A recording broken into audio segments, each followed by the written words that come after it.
La meilleure pose d'extension de cils à faire sur des yeux bridés. Alors généralement, lorsqu'on a en face de nous une personne qui a les yeux bridés, la plupart du temps, je parle la plupart du temps parce qu'il y a bien entendu des exceptions, mais la personne va vouloir agrandir son regard. C'est généralement en fait ce qu'elles recherchent, puisqu'en fait elles ont déjà les yeux qui sont étirés, donc elles n'ont pas forcément envie d'étirer encore plus leur regard.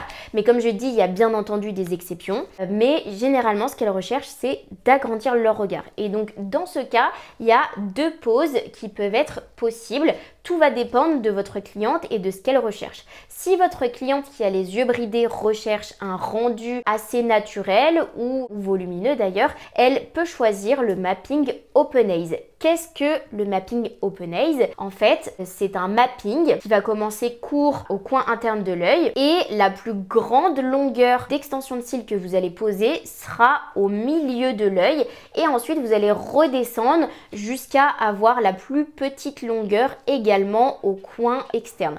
Donc vous aurez la petite longueur au coin interne, la petite longueur au coin externe et la plus grande longueur au milieu de l'œil, ce qui va en fait agrandir, ouvrir son regard. Une deuxième pose qui est possible, c'est la pose Doll's Eyes.